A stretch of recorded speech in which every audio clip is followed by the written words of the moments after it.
Con el tema de los jubilados, primero salió el decreto de la fórmula jubilatoria y después se publica el decreto del bono de los 70.000 pesos.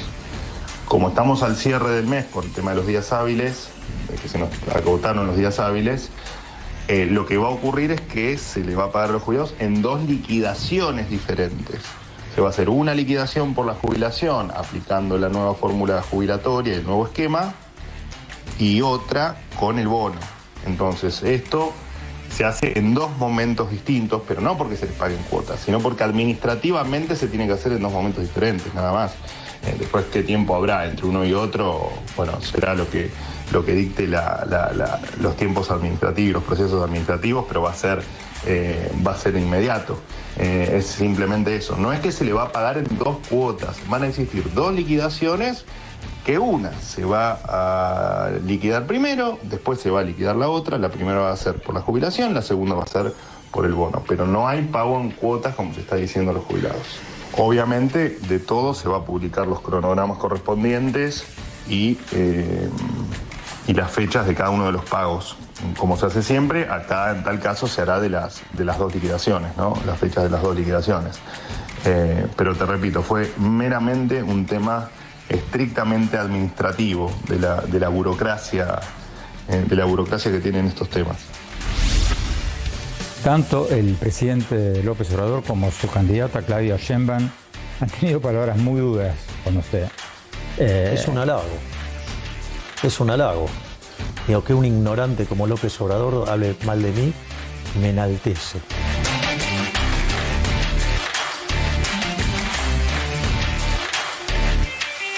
La carnicería que es Venezuela es verdaderamente inaudito, lo mismo que la isla cárcel de Cuba. O sea, entonces, después hay otros casos que van camino a, ¿no? Digamos, como el caso de Colombia con el señor Petro, que, digamos, bueno, mucho no se puede esperar de alguien que era un asesino terrorista, ¿no? Comunista.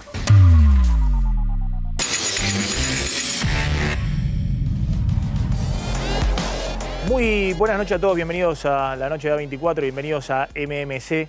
Ya estamos en vivo hasta las 21 horas, en un día en el cual vamos a hablar un ratito cómo es el pago finalmente en abril para los jubilados. También vamos a contar los números oficiales de los despidos, cuál es el número exacto hasta ahora oficial de despidos en el sector público, en empleados públicos de administración nacional. Y también vamos a estar mostrando, bueno, toda la discusión que se viene con el impuesto a las ganancias y la discusión que hay para después de Semana Santa en el Congreso, que se viene muy picante la negociación con los gobernadores. Pero el tema del día pasa por este conflicto internacional que se ha abierto entre Javier Milei y los presidentes de México, López Obrador, y de Colombia, Gustavo Petro. Dos presidentes de países muy relevantes, obviamente, en Latinoamérica, que vienen de la izquierda. En el caso de Petro, incluso un militante de la guerrilla en su momento colombiana, que después llegaron a un acuerdo de paz político, institucionalizaron un proceso electoral y se convirtió en el presidente de Colombia. Bueno, esto ha escalado porque el presidente Petro ha expulsado a la delegación argentina en Colombia y bueno, todos están expectantes respecto a cuál es la respuesta que va a dar el gobierno argentino, más allá de las declaraciones muy duras de ida y vuelta entre Milei y Petro. Javier. Sí, ¿creíamos que íbamos a tener una Semana Santa tranquila? No. Sáquense esa idea, por lo menos en el plano de política internacional no ha sucedido. Es curiosa la falta de reacción de la Cancillería argentina, es decir, no hemos escuchado en estas horas a Diana Mondino, la ministra que ocupa la Cancillería, el Ministerio de Relaciones Exteriores, y sin embargo ha sido todo obra del presidente, el jefe de Diana Mondino, Javier Milei, que, como veíamos recién, criticaba en duros términos en una entrevista por la CNN a Petro. Ya lo había hecho en enero, también había generado un conflicto diplomático que había generado que Petro llamara a su embajador en Buenos Aires, Camilo Romero, embajador que ahora ha decidido retirar definitivamente de la sede diplomática en Buenos Aires, y de alguna manera también ahora veremos cuáles son las consecuencias de un ida y vuelta que ya también ha tenido con Andrés Manuel López Obrador, el presidente de México. Veamos, recordemos de alguna manera las cosas que dijo Javier Milei, el presidente argentino, de estos dos mandatarios. Presidente, México va a tener elecciones el 2 de junio. Tanto el presidente López Obrador como su candidata Claudia Sheinbaum han tenido palabras muy duras con usted. Es un halago. Es un halago. Digo, que un ignorante como López Obrador hable mal de mí, me enaltece. También tuvo palabras para con el colega de Colombia, Gustavo Petro. Veamos. La carnicería que es Venezuela es verdaderamente inaudito, lo mismo que la isla cárcel de Cuba. O sea, entonces, después hay otros casos que van camino a, ¿no? Digamos, como el caso de Colombia con el señor Petro, que, digamos, bueno, mucho no se puede esperar de alguien que era un asesino terrorista, ¿no? Comunista. Ahí ya le respondió, para el presidente argentino ya tenemos claro nosotros que es una descalificación que alguien no sea solamente asesino y terrorista, sino también comunista. Para él eso ya también forma parte de la misma descalificación, como si fuera un delito, que sí lo es ser asesino y terrorista. Pero bueno, dejando de lado eso, le contestó Andrés Manuel López Obrador hoy a través de un posteo en donde afirma que Milei dijo que soy un ignorante porque le llamé facho conservador. Esto ya viene de hace tiempo. Recordemos que Andrés Manuel López Obrador es amigo de Alberto Fernández, firmó varios convenios, etcétera, etcétera. Y dice López Obrador, está en lo cierto, Milei. Todavía no comprendo cómo los argentinos, siendo tan inteligentes, votaron por alguien que no está exacto, que desprecia al pueblo y que se atrevió a acusar a su paisano Francisco, por el Papa, de ser comunista y representante del maligno en la tierra. Cuando se trata del Papa más cristiano y defensor de los pobres que yo haya conocido o tenido noticias. Y como postdata le envía un abrazo a Gustavo Petro. Le sacó, ¿no?, todo el archivo al Ahora, presidente la pregunta, argentino. Javier, respecto a esto es, evidentemente Milei un poco se está entreteniendo, ¿no? Sí. Con estas declaraciones. Sí. Como ha hecho con el Congreso también y con los diputados de la oposición dialoguista. Él aparte lo hace en CNN, está buscando también enviar todo un mensaje a Latinoamérica. Claramente. Él quiere un eje con los gobiernos más liberales o de derecha y poner del otro. Se está entreteniendo. La pregunta es, ¿tiene alguna consecuencia en términos de las relaciones bilaterales?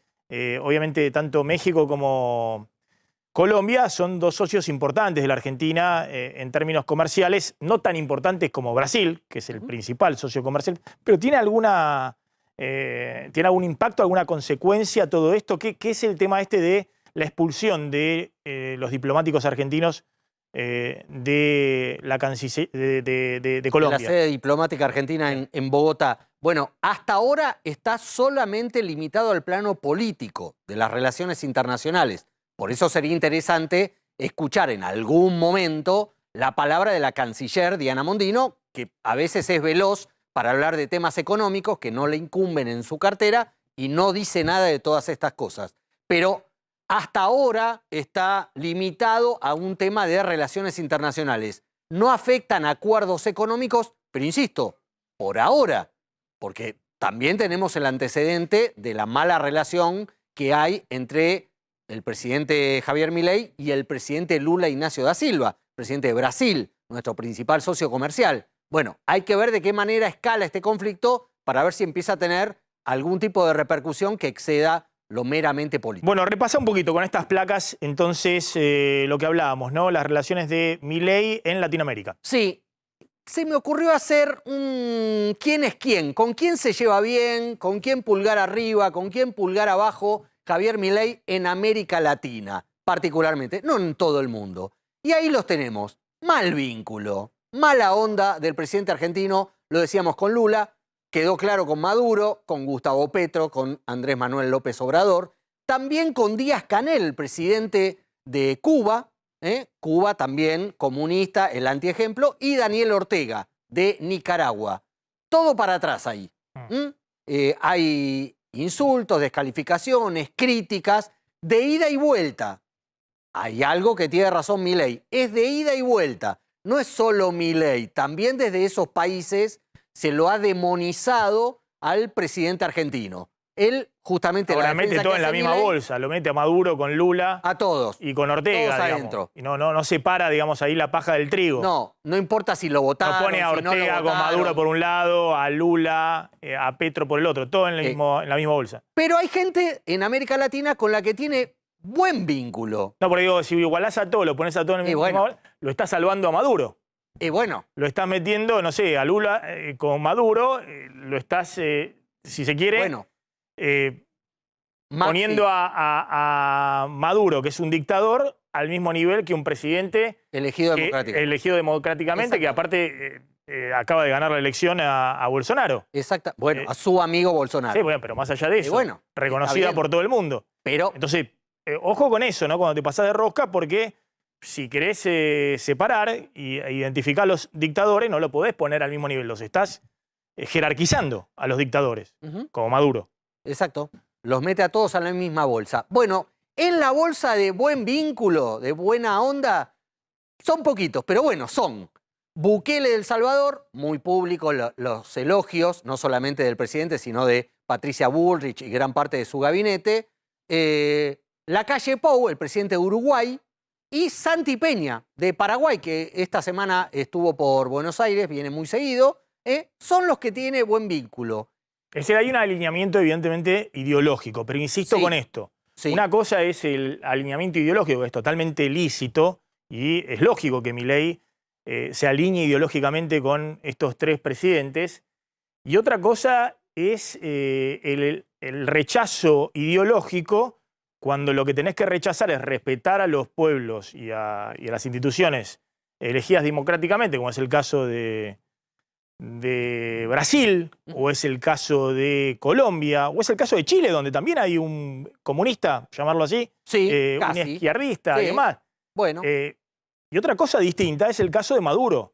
De hecho, uno de los críticos más duros de Maduro ha sido Boric, el presidente chileno, que es de izquierda. Entonces, ahí me parece que el tema ideológico empieza a crujir, ¿no? Justamente pues está salvando a los dictadores, digamos. Justamente lo meto en un tercer grupo a Boric, el presidente de Chile, porque es de izquierda, muy de izquierda, no de centroizquierda, muy de izquierda, y sin embargo les puse vínculo neutro, porque no lo atacó a Boric.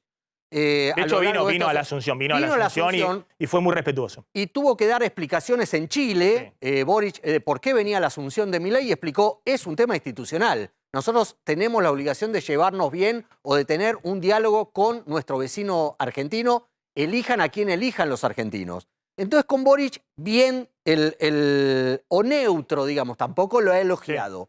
Lo mismo ha pasado con Arce, el de lentes, el presidente de Bolivia, también de izquierda, pero que como está las relaciones bastante rotas con Evo Morales, también se ha mantenido ahí en un limbo. Y lo mismo con la presidenta de Perú, Boluarte, y con el flamante presidente de Ecuador, Noboa, sobre los cuales no ha emitido opinión el presidente argentino. No, pero ahí está en una posición interesante, en el sentido de que obviamente no va a ser entusiasta porque difiere ideológicamente, pero mantiene ahí la institucionalidad. Totalmente, cosa que no pasa en otros casos. Vamos al móvil, ahí está Diego de Nicolás. Diego, ¿qué tal? ¿Cómo estás?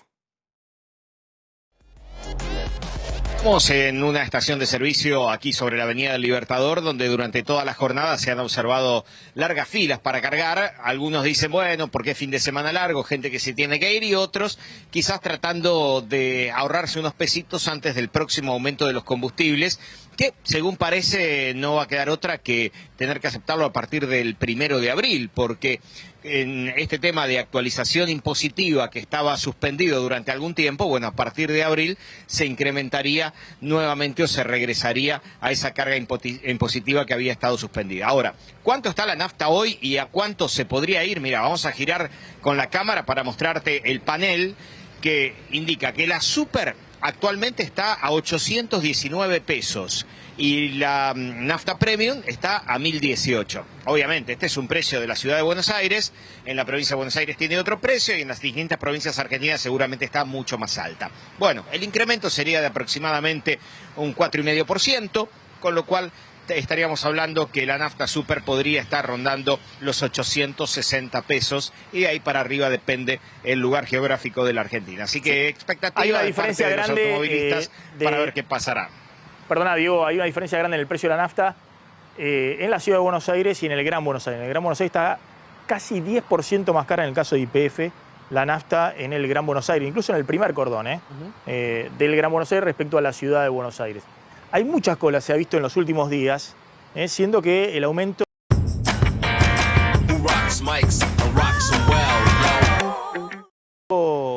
por la mayor carga impositiva, en teoría, es a partir del 1 de abril, que sería el lunes. El lunes, exacto. Claro, lo que sucede es que está habiendo una sobredemanda sobre las naftas super y hay una caída muy pronunciada respecto a las naftas premium. Claro.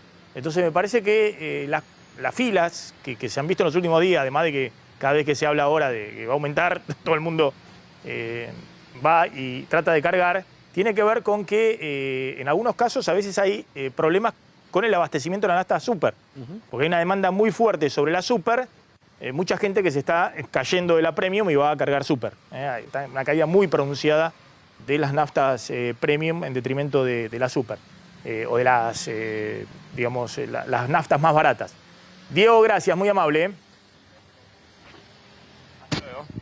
Vamos con Gonzalo Sorgo ahora, que está en otro punto de la ciudad de Buenos Aires, en la calle Corrientes. Gonzalo, ¿qué tal? ¿Cómo estás? Maxi, buenas noches. Sí, te digo, bastante concurrida. Avenida Corrientes, claro, empezó el fin de semana largo, pero hay que ver también cuánto es lo que gastan los turistas o tal vez los que no se fueron de viaje, porque muchos hoy a la mañana agarraron la autopista y se fueron para la costa. Pero ven, Néstor, acompáñame a ver, porque ahí viene, por ejemplo, una parejita. Maxi, vamos a ver si se fijan en lo que gastan o no. Hola, buenas noches, ¿cómo es tu nombre? Joaquín. Joaquín, ¿y vos? Amparo. Amparo, ¿salen de fin de semana? ¿Sí? Somos de Mendoza. ¿De Mendoza? Sí. ¿Se gasta mucho, se gasta poco? Y lo que estimamos más o menos. ¿Sí? Sí. ¿Salen con un presupuesto estimado? Y más o menos, sí. ¿Cuánto? ¿Se puede decir? Y 50 lucas por día, más o menos. 50 lucas por noche. Sí. No, por día. Por día total. Sí.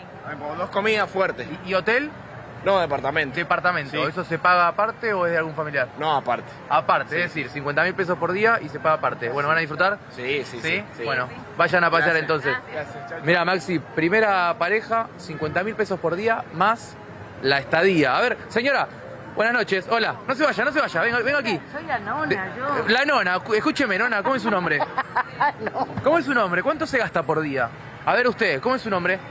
Ninguna, quiero hablar bueno, me se enseña. Ahora, usted sí que, ¿cómo es tu nombre?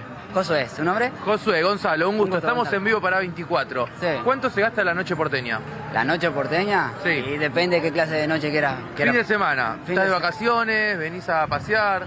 Estoy acompañando a una amiga que se va. ¿Estás acompañando a una amiga? ¿Estás con la valija? Exactamente. ¿Cuánto se gasta en el día? Y en el día ahí es tan volátil porque cambian los precios todos los tiempos. ¿Cuánto gastaste hoy, por ejemplo? Y hoy habré gastado 20. 20 lucas gastaste hoy. Bueno, perfecto. Gracias. Vayan. Ahí se van con la valija. Primera pareja, 50.000 pesos, Maxi. Segunda persona, 20.000. Estamos hablando de un estimado entre 20.000 y 50.000 por día, más la estadía si venís aquí de vacaciones. Gonza, simplemente para resumir, ahí en Corrientes antes había mucho turismo también extranjero en toda la ciudad de Buenos Aires. Se nota menos uruguayo, chileno, brasileños, se nota menos y ahora el Mirá, fin de semana largo, sí, ¿notás estuve- mucha gente de las provincias? Del interior. Sí, mucha gente del interior. Estuve hablando con varias familias de Mendoza, de Córdoba, de Chubut, de diferentes provincias. En otro momento tal vez tenías más extranjeros, pero por lo que se ve, o por lo menos lo que estuve hablando en esta esquina, Corrientes y Uruguay, muchas personas del interior. ¿Y los negocios ves que están más o menos llenos, A ver, más o menos vacíos? ¿Cuál Mirá, es el pulso de lo que vos sí, palpitás, estamos- digamos, ¿no? De lo que está ocurriendo? Sí, Para palpitar un poquito el estamos tema en del un consumo. horario. Sí, claro, estamos en un horario que tal vez recién empiezan a salir las familias y las mesas aún están vacías. Claro, Sin embargo, es tempranito para los argentinos, sí. Te voy a marcar algo.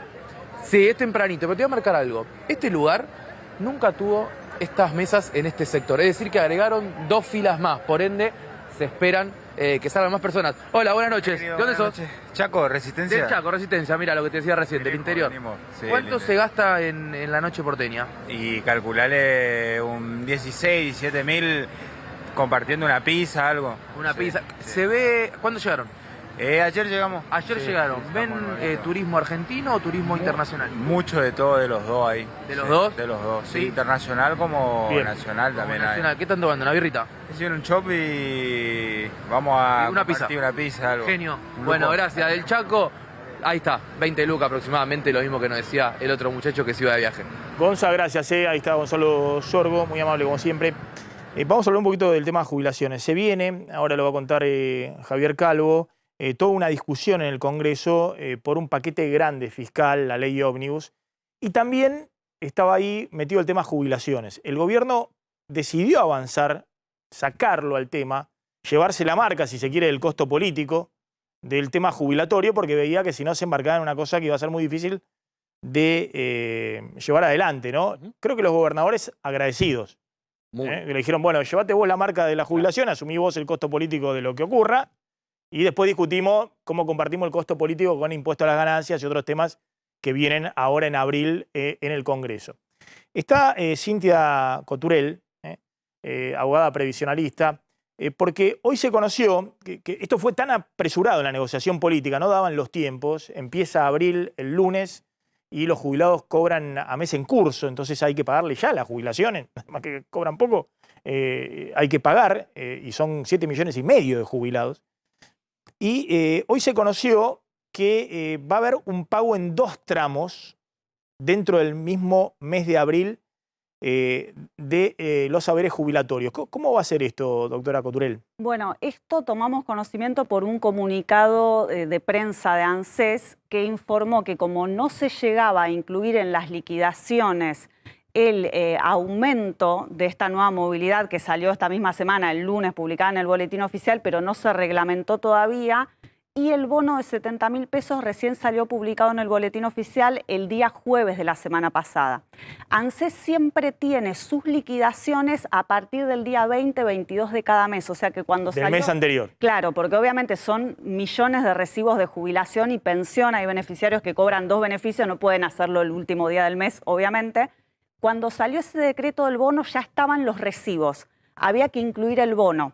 El tema es que 2 días hábiles después sale el decreto de la movilidad y había que corregir el tope del bono, que todavía oficialmente no se corrigió, aunque ANSES Para que pueda reconoce- hacer el bono de 70.000 pesos para la mínima. Claro, y encima en ANSES hay paro de varios gremios, entonces no se llegó a tiempo esta semana a corregir todos los millones de liquidaciones. Entonces por eso informaron que lo van a hacer, pero lo importante es que van a cobrar la primera parte sin el bono de 70.000. Vamos a dar un ejemplo. Por ejemplo, el bono de 70.000 pesos es solo para las jubilaciones mínimas. Claro, hasta un haber mínimo. Hasta un haber mínimo y un poco más, digamos, para hacer Claro. la transición, para que obviamente el que gana más de la mínima no cobre menos que el que gana la mínima. Claro. Pero vamos a hacer el ejemplo, ¿no? La jubilación mínima con el bono, con el aumento del 12,5% a partir de abril, más el ajuste de inflación de febrero en abril, que es 13,2%, en total la jubilación mínima va a ser 241.000 pesos en abril.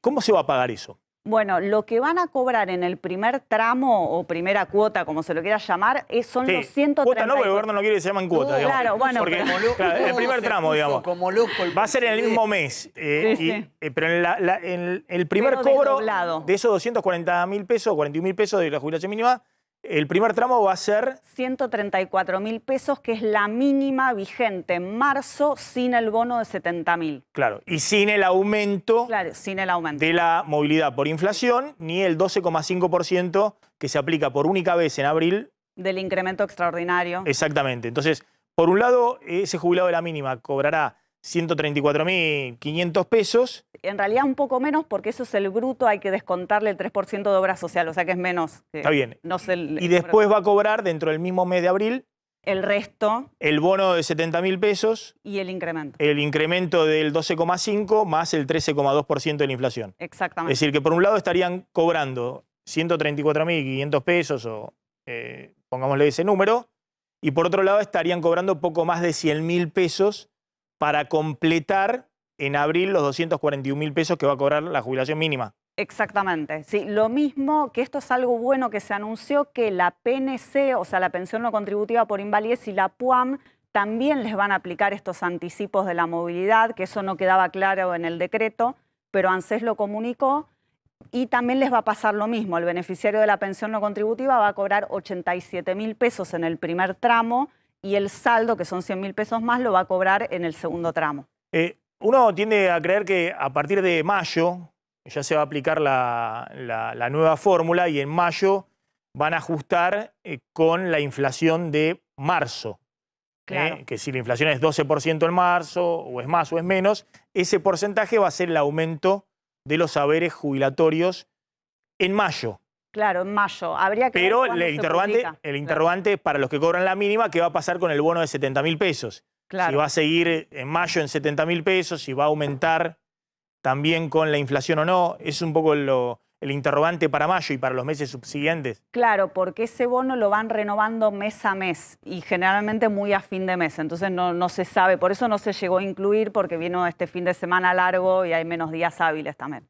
Eso es lo que influyó. Doctora, ¿la conclusión cuál es respecto a que el gobierno se ha adelantado con decir, bueno, hasta acá llegó la licuación, paro acá? No es que van a recomponer la jubilación, salvo este 12,5%, que recompone algo, pero después por lo menos no van a seguir perdiendo frente a la inflación. Claro, es como decir, bueno, vos tenés hoy tu poder adquisitivo en esto, podés comprar esto y vas a poder seguir comprando lo mismo de por vida, pero no vas a recuperar el nivel de vida que tenías hace 5 años o el año pasado. Que vienen perdiendo hace Claro. 5 años las jubilaciones en términos reales. Exactamente, es como congelarlos en lo que pueden comprar ahora. De hecho, No mucho esa es la discusión que hay justamente con la oposición.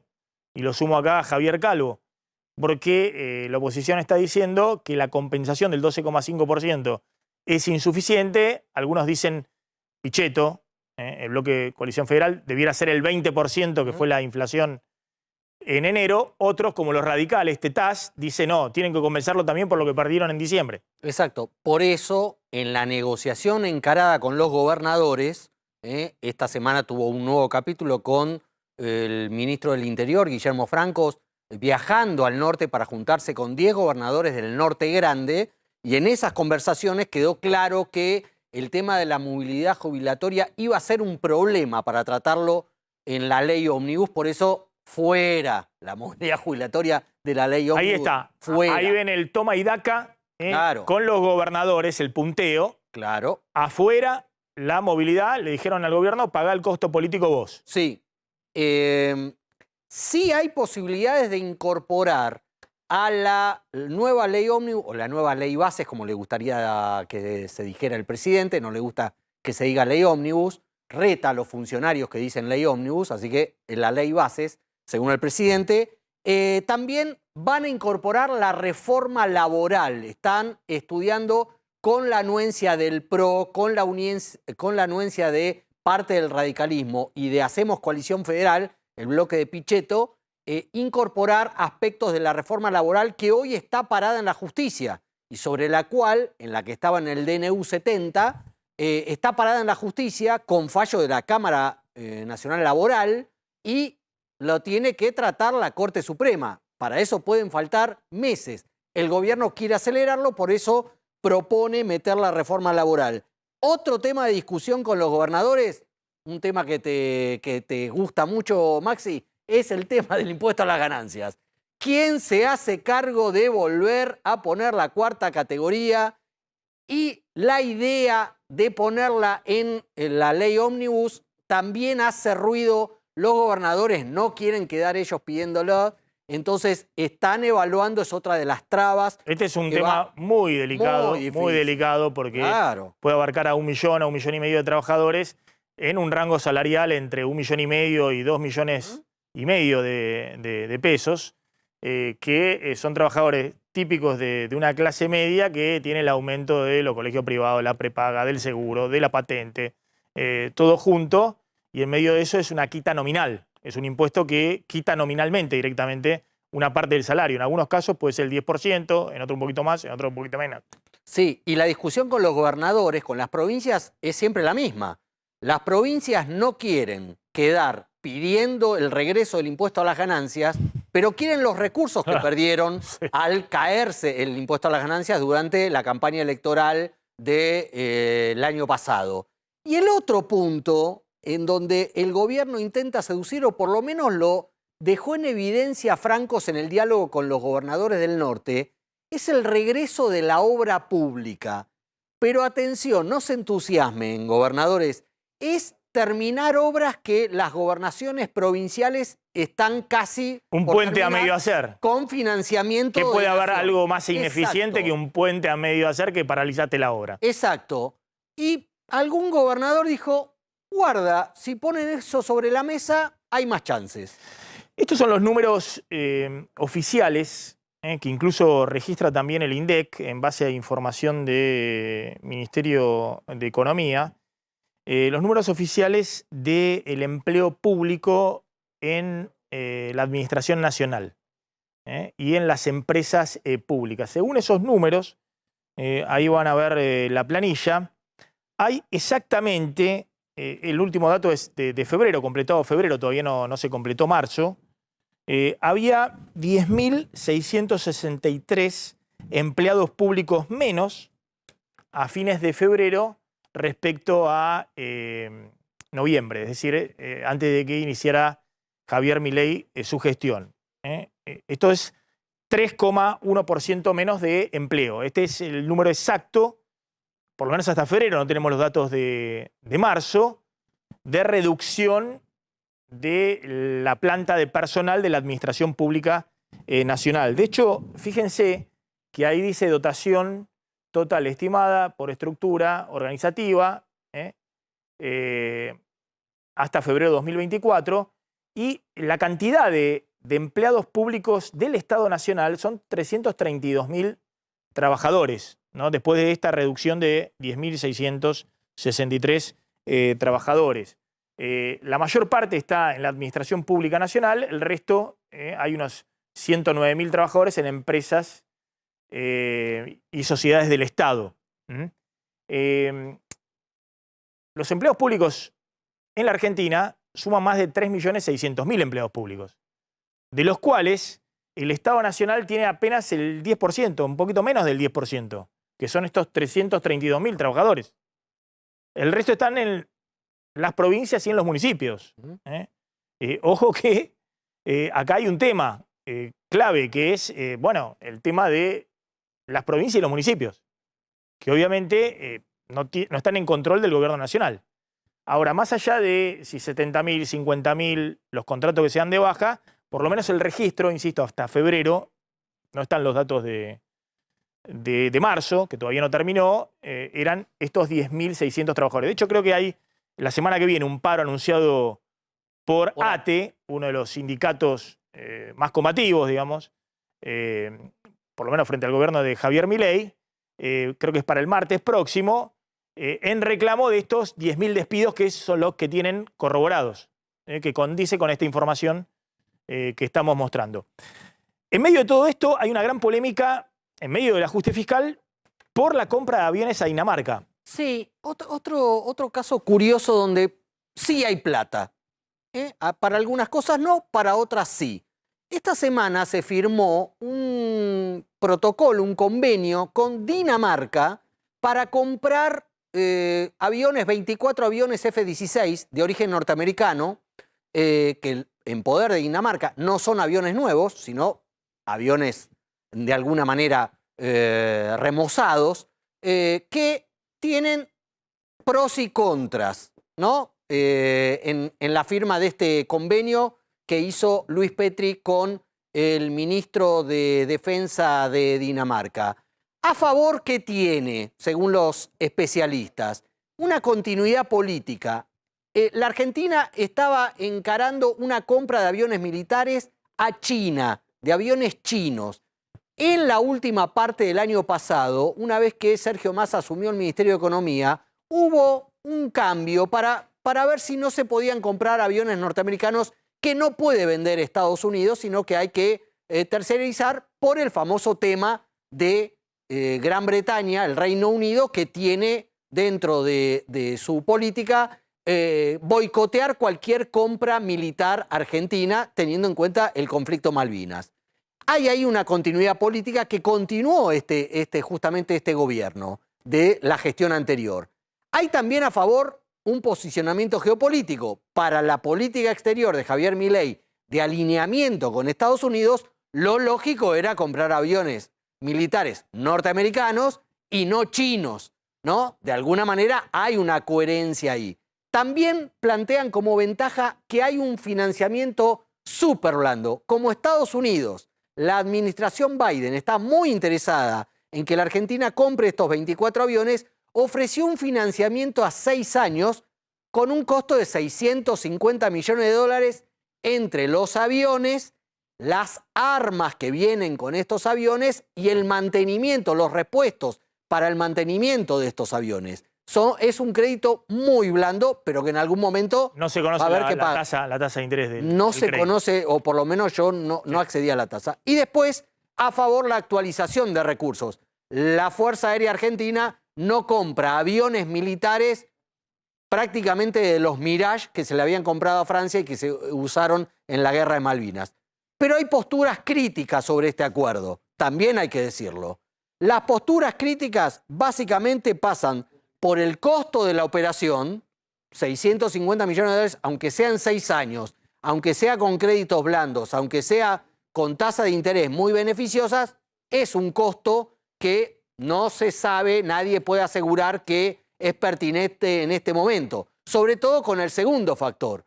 ¿Cuál es la hipótesis de conflicto para que la Argentina incorpore aviones caza a sus Fuerzas Armadas, a su Fuerza Aérea? Bueno, no hay hoy hipótesis de conflicto bélicas, que es por lo menos en la Argentina. De la Argentina, más claro. allá de que pasa uno, viene el otro, llega el otro. Salvo que alguien esté cambiando de opinión y no lo sepamos. Claramente que Argentina no tiene hipótesis de conflicto regionales ni globales. Ni globales. Así que esas son un poco las dicotomías respecto a esta operación. Gracias, doctora, es muy amable por haber estado en el programa. 19,5 millones de personas pobres en la Argentina sobre fines de 2023, el final del gobierno de Alberto Fernández, 41,7% de la población sumergida en la pobreza, ha desatado pases de factura en el peronismo, muy fuerte. Fíjense cuando hablaba en un stream, en uno de estos días, Guado de Pedro, el exministro del Interior, diciendo que les había faltado nafta. Y van a ver la respuesta muy dura que da el exministro de Economía, colega de gabinete en su momento de Guado de Pedro, Martín Guzmán, a Guado de Pedro. Me río mucho cuando dicen, perdimos porque tuvimos discusiones, ¿viste? Porque hacemos públicas las discusiones. El otro día en una básica les di el ejemplo, digo, supónganse que somos 20. Nos tenemos que ir en combi a Mar del Plata. Bien. Manejás vos. Ya arrancamos mal, Guado. Bueno. Pero bueno, dale. Maneja Juaco, Bien, ¿no? perfecto, maneja Juaco. Maneja Juaco y está Santiago que le dice, vamos 100 kilómetros y Santiago, que ya fue y vino con la misma combi, le dice, che, nos vamos a quedar sin nafta. No, deja que llego bien, que voy bien, eso era antes, ahora yo voy a ir más despacito, voy más tranquilo, esto funciona así, vos porque eras muy ansioso. Te quedó un lugar choto, te digo, Juaco. Entonces, estamos yendo, mitad de camino, che, nos quedamos sin nafta, se arma una discusión muy fuerte, a ver si tenemos que frenar, si tenemos que recalcular, el tipo sigue y nos quedamos sin nafta. Y hay algunos que dicen, no llegamos porque se pusieron a discutir. No llegamos porque no le pusimos nafta. Entonces, un gobierno peronista no puede ganar si el salario de los trabajadores está por abajo de la línea de la pobreza. No hicimos lo que teníamos que hacer. Bueno, ahí está Guado de Pedro, dice, no llegamos porque no le pusimos nafta. Se supone que no pusieron plata en la calle. Bueno, ahora van a ver lo que responde Guzmán. Yo tengo la impresión de que de pedo no desbarrancaron, digamos. Iban con el auto todo destartalado y se quedaron con el volante en la mano. No era un problema de si tenía nafta o no tenía nafta. Es decir, no sabían que iban en un auto que se iba destartalando todo. Y de casualidad llegaron a final del gobierno con el auto todo destartalado para estacionarlo y dejar las llaves.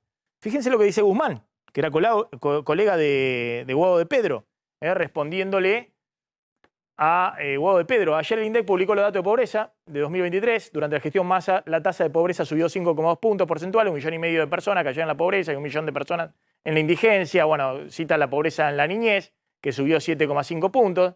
En los años previos, desde el pico de la pandemia, la tasa de pobreza había bajado, diciendo, bueno, no fui yo, dice Guzmán, yo había dejado todo perfecto. Estos números significan sufrimiento para millones de compatriotas. Cambiar esta realidad debería ser el objetivo principal de la política pública.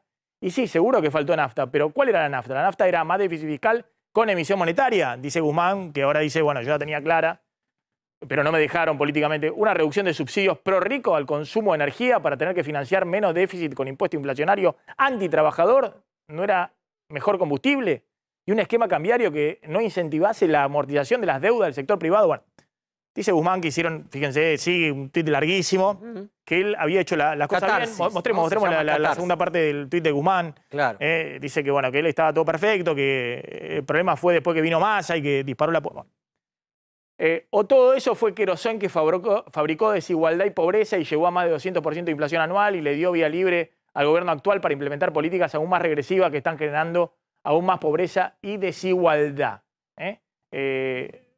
Guzmán diciendo el problema fueron lo que vinieron después de mí. Salió a responderle Eduardo Setti, que era el secretario de Financiamiento del gobierno también anterior, un hombre clave en el gobierno de Alberto Fernández cuando Massa era ministro de Economía. Y dice, mire, Guzmán, miren lo que nos dejó Guzmán. Dice, la salida de Guzmán se dio porque ya era imposible estirar. Generó un contexto de inestabilidad financiera que provocó la venta masiva de instrumentos de deuda del Tesoro que cotizaban con rendimiento superior al 20% por arriba de la inflación. Abro hilo. Torre de vencimiento concentrado en los próximos meses con serias dificultades. Es decir, cuentan lo que ocurrió. ¿Por qué se fue Guzmán? Guzmán se fue porque le estalló todo. Guzmán dice, no, porque me estaban discutiendo. Porque no me dejaban hacer las cosas que yo quería, porque era Cristina, porque era Guado de Pedro. El que viene, Setti, que era la mano derecha de Massa, dice, no, dejó todo incendiado. ¿Qué quieren? Había dejado torre de financiamiento de la deuda en peso que corrían al dólar, se disparaba todo. Bueno, por eso se fue Guzmán. Entonces, hay toda una discusión muy profunda que se abre en el peronismo, no porque a la combi le faltaba nafta, o no supieron graduar, no se dieron cuenta que marcaba que le faltaba nafta. No sabían manejarla.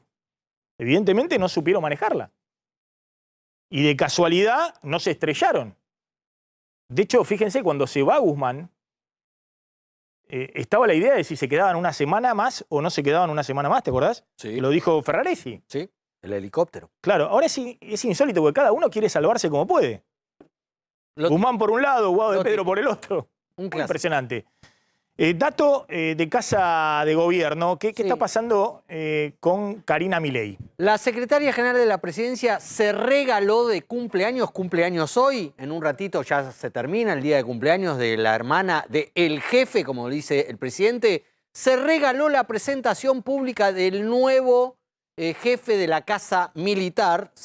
Está a su lado, a la derecha de ella. Se trata del coronel Sebastián Ignacio Ibáñez, que viene a reemplazar a Alejandro Guglielmi, que fue despedido por pedido de Karina Milei de manera intempestiva después de haber estado en Casa Militar durante la gestión Macri, donde era el número 2, después fue el número 1 con Alberto Fernández y ahora duró poco.